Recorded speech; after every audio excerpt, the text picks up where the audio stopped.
An original. From Story Studio Network. Once around the park, James, and don't spare the horses.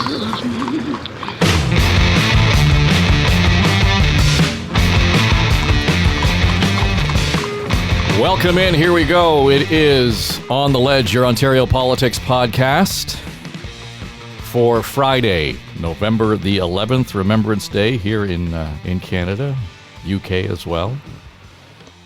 I begin to wonder whether or not, why is it that all of the stock video and photos, overwhelmingly, when they just show a file photo of a politician in August, he or she is wearing a poppy? Keith Leslie is here. Have you noticed that? I mean, seriously, there has to be more pictures of John Tory without a poppy on, but overwhelmingly, you'll see like at the wrong time of year wearing the poppy. Yeah, I don't know why the stand-up file is always the go-to, where it's the same as, they've got a crash team, but they don't have an updated picture, so we see one with snow in it in August. Exactly. It's the same. For goodness sakes, then don't use the stock photo if you don't have the real, if you don't have a picture of the mayor without the Remembrance thing, and it's not late October or early November, find another picture. Yeah. There's certainly enough of them around. So yep. I don't know what that is, but it just contributes to the lack of respect for journalism, because that's lazy journalism. Oh, entirely. Yeah. Entirely.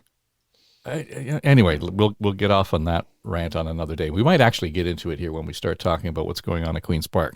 All right, so it's just the two of us today. There are Remembrance Day ceremonies going on, and we know our friend John Wright is fully invested in what's going on at Mount Pleasant Cemetery today. That's where the RCAF holds its own services. And if you have not heard our podcast series this week, From Now and Next, we produced it in conjunction with the RCAF Foundation. And the foundation was set up in March of 2020. That date rings familiar. It was a hard time to be setting up a charity, but they did so. And it was set to embrace and acknowledge and celebrate the history of the RCAF and Canadian aviation. So this week we dug into the stories of William Barker, best friend to Billy Bishop. We talk about the Amelia Earhart connection to Toronto, which is a fascinating story on two ends. And then we kind of pushed into Earhart's inspiring a whole legion of women. And there's some extraordinary stories about Canadian women who are pioneers. The first Canadian aviation engineer designing aircraft, the Hurricane. She was the queen of the Hurricane, which was a vital aircraft in the Second World War. And then we talk about the Avro Aero. And today in our feed, we dig into the archives and feature a documentary I produced when I was at News Talk 1010 CFRB in Toronto in 2009. And it was based on Christie Blatchford's first book. It was a Governor General Award winner, called 15 Days. And it highlights the 15 of the days that she was embedded with Canadian troops in Afghanistan in 2006. So this really puts a point not only on the day, but it kind of brings back how present that war was. And Keith, I think it was, say what you will about the politics around Afghanistan, etc. I think it created an opportunity in a strange way for a whole new generation of Canadians to really understand what our military does, to really understand the sacrifices that their families make, because there were young men, young women coming home on the Highway of Heroes over that stretch of period. Absolutely. I mean, it brought a whole new generation of warriors. Mm-hmm. I mean, that's essentially what it was. Men and women who, the war was so far away, it at times seemed abstract in our minds. But of course, these were Canadians that were over there fighting this interminable war, like nearly 2 decades. Is it just, you have to question yourself, what is the goal? What is the whole end game here? But for those people, it was giving everything, doing it all for us so that we can have that as an abstract. It's distant in our mind unless we want to put our minds to it. And so for them and their families, I think, as you say, it brought all Canadians. It just brought the whole mission, the sacrifices, all that they give for us. It brought it home again that they're still out there doing it. They're still in real danger. We're not just peacekeepers anymore, wearing our blue helmets and trying to keep two sides, angering sides apart. We're in the middle of it here. And as you say, it was indeed deadly, and it killed so many. And it also, and we've seen this, the mental health supports weren't there for our soldiers. And that's something else that was brought home really a lot from this Afghanistan war, is that so many of our warriors come home wounded, maybe not physically, but mentally, and really, really hurt. And even those that were identified as such and were identified as a risk to them and their families, were told they would have to wait months and months to get care. And we know of several that didn't get the care and whose families were slaughtered because this brought war home to us in so many ways, but here it is, Remembrance Day. These people sacrificed so much, and that's all we can do is just stand and honor and pay the respect that they're due. By accident or design, Erin and I at Story Studio Network have gotten involved in a variety of podcasts that are engaging the veterans audience, their families, or somehow highlighting the challenges that they've got. Two come to mind. One's called The Most Painful Podcast, and it sounds a little glib, but it's not. It's a group in Hamilton. They are doing research on chronic pain, specifically as it applies to or is experienced by veterans. And veterans will experience pain differently than you and I. The worst that you and I ever had to do was carry a tape recorder around and walk backwards up the stairs, when we were doing a scrum. But if we were told that our daily job required us to strap on, 50, 60 pounds on our back and hike for 10 miles, would we be in pain? For sure. The veteran doesn't think of that as pain. The veteran looks at it and says, we're in a situation where that's my daily job. That's what I do. So they experience pain differently. They report pain differently. And it's really been interesting to hear how their research talks about how the healthcare system, for example, for a veteran who is transitioning out of the military into a civilian career, just leaves them hanging. There's no guidance for them. There's nowhere for them to go. They have to start from zero. Even if, for example, you had a back injury because of what you had done in the service of the country, you would have been referred to a specialist, someone that was going to take care of you. The military, for all intents and purposes in that case, is the healthcare system for them. When they leave, they're essentially abandoned. There's nowhere for them to go. So how do they manage that pain? How do they get treatment for that pain? What are the long-term effects in terms of family, addiction, mental health, all of these things? So on this day, when we talk about our veterans, remember that we are spending Remembrance Day on November the 11th. When I listen to these guys, they live with it every flippin' day. And so do their families. So, and I'm grateful that we're all going to be at some kind of service today or make some remembrance at 11 o'clock, wherever time zone you're in, and maybe lay your poppy at the cenotaph when the services are over. But I just would strongly encourage you, go and listen to this podcast. It's called The Most Painful Podcast, and you'll get a sense of what's going on there. So John Wright jumping into the conversation in uniform and with the poppy on. Good morning. How are you? Good morning. I'm fine. It's an interesting and solemn day. It is. I was a little late because I was doing some other commentary. I apologize for that, and also writing the remarks that I have for this morning that have to be brief, which is a really tough challenge for me. But and we can say all the things we can about those who have passed before. But there was also something I wanted to add at the end, which I have. And one of them is about not only the veterans that still remain, but those who, in the shadows of our solemn act today, think of those thousands of Canadian troops who are actually in harm's way in other parts of the world.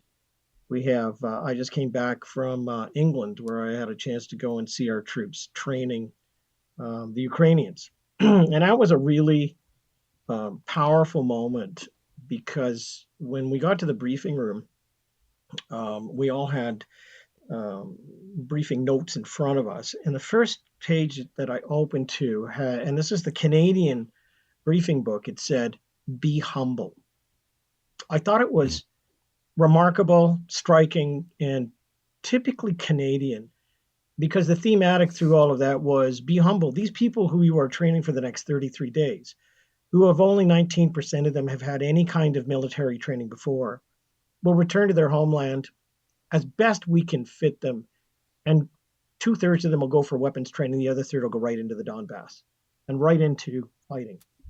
And we sometimes forget that we are, the 1,000 of them that are in Europe are still in harm's way and on the front lines and doing what Canadians do, and that is help others around the world. And the last thing was to basically reflect on those veterans who are still with us today, much like you were talking about. I make the distinction between the Department of Defense and Veterans Affairs. I mean, while you're in the Department of Defense, they have their own issues, but when you leave, you are with Veterans Affairs, and we shouldn't have as many, benevolent societies looking after families and those people at the end of the day. But we have to recognize that they have experienced many things that you and I can't even imagine. And I noticed this morning that there's close to 50 of them at Sunnybrook who are over 100 years of age.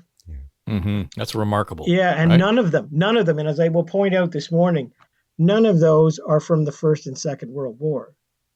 They represent the many who have come after in the Korean War, in the peacekeeping missions, in Afghanistan, in Iraq, in many other places that we oftentimes don't associate with veterans and to think about. Dave, between the end of the Second World War and today, we have lost another serving 1,000 members, plus others who have taken their lives as a result of military attributable death. I think today we should be wearing the poppy for them as well, and not just for those who died almost a century ago. Yeah, and I think, before you came on, Keith and I were talking about how Afghanistan, I think, really brought home, made present the sacrifice that our veterans make, their families have made. And particularly for me, it was poignant because, my son was in high school just sort of as the Afghanistan war began. And I asked him, how were things at school today, Remembrance Day? And he said, well, we had a veteran come in and talk to us. And oh, yeah. And it was a guy who had just graduated from the high school he was at only 3 years earlier. So he was a 20-year-old Yep. who was talking to 15-year-olds. And their shared experience was, well, they all sat in assemblies in the same gymnasium in their educational career. This is a young kid, who ended up in Afghanistan. And as hard as that may have been for him in terms of sacrifice, I think my son and the boys in that room got a full, holy cow, this is real for us. And that was an important gesture. Well, you've been working with the Royal Canadian Air Force Foundation on the podcast, and the first one was with about William Barker and things like that as we go to pay tribute at his grave today. But let's put this in perspective. He was only in the First World War for 18 months. And he left the war as the most decorated soldier service person ever in the history of the British Commonwealth, of which that remains today. Jeez. At the age of 24. 1 year less than Austin Matthews. Right. Yeah, and then he came home without the use of an arm and started an airline and set air records and just on and on and on with accomplishments until he died an untimely death at the age of 35. We oftentimes, don't think of the veterans who have come after and still made a life for themselves in such an incredible way to strive and not to yield, as Tennyson once said. Those are remarkable people, and I'm very honored to be working with them day in and day out to honoring not only them, but their families as well. The cool thing about that and doing research on that show around William Barker is that I discovered that Hemingway used Barker as the archetype of one of the characters in one of his novels. That this was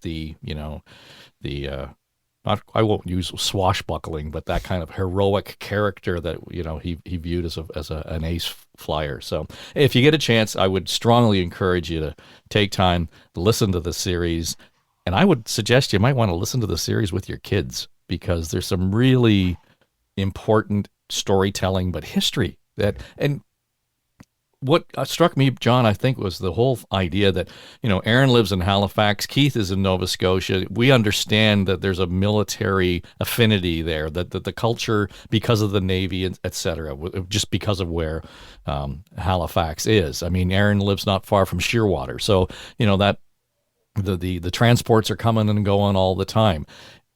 Here in Toronto, we don't seem to necessarily have that same emotional connection. And I didn't realize until you and I and others started to talk about this story how grounded the RCAF history is here in the city of Toronto. It's incredible.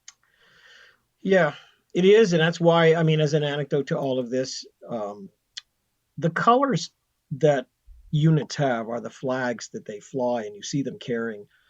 And in a very simple way, they are the capture the flags. I mean, if the enemy gets them, they own them.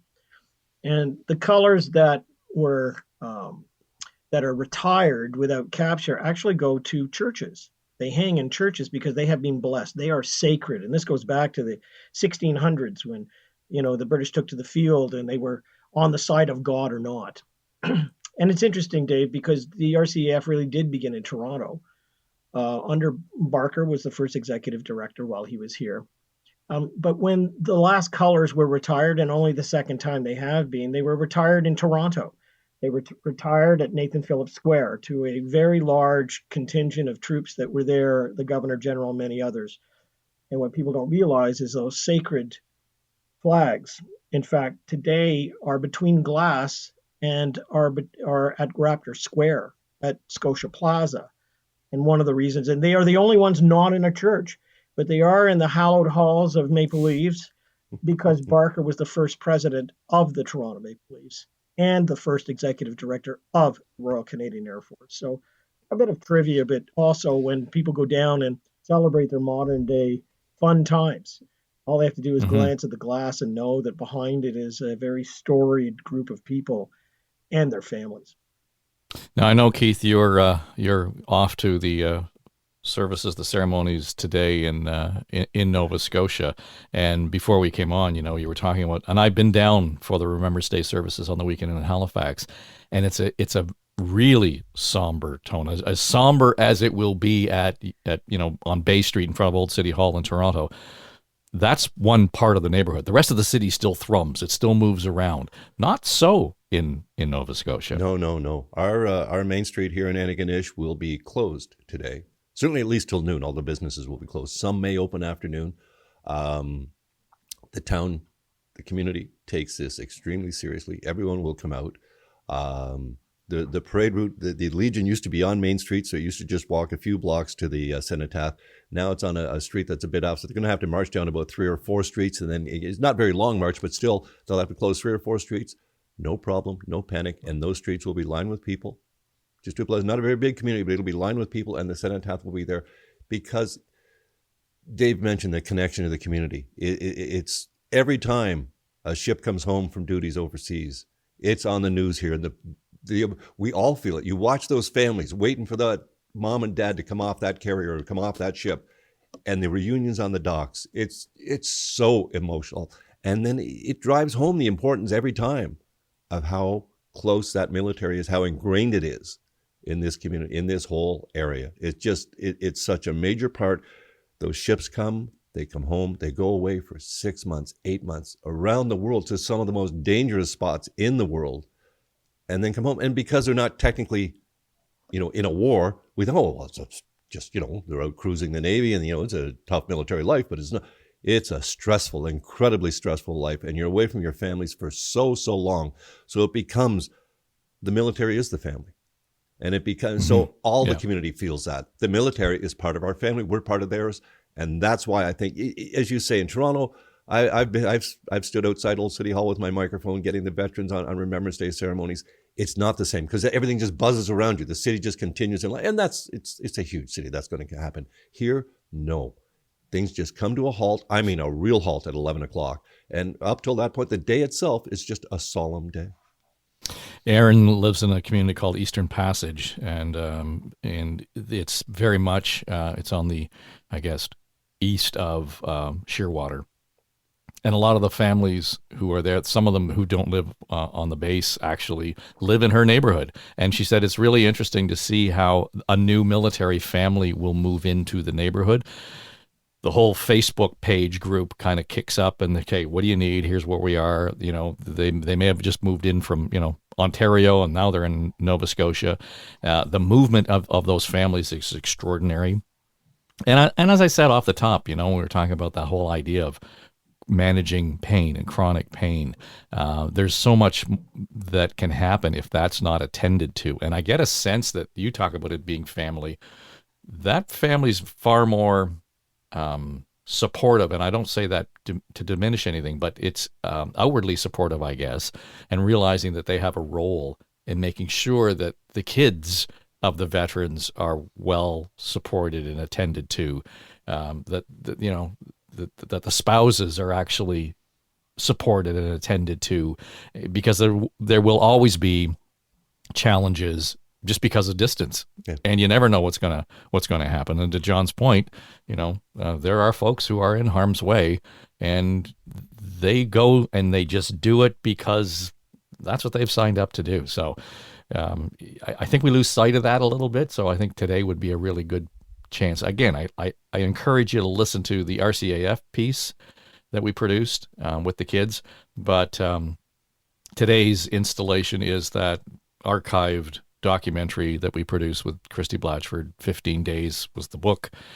The show is called Embedded in Kandahar, and it's Blatchford in her own words. And if we all miss her desperately, but man, she was such a great storyteller, a great journalist, and she brings that to bear in the show today. So if you find it, that would be great. Now and Next is the name of the show. So anyway, I don't want to keep you guys because I know you're off and you've got official duties one way or the other today. And we'll get into the sweeping backup. We're backing up the truck here.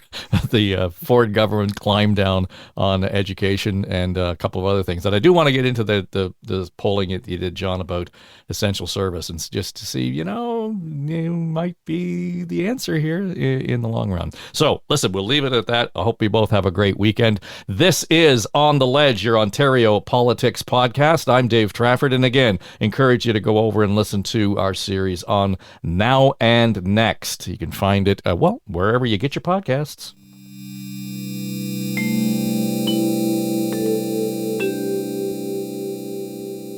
This is SSN Story Studio Network.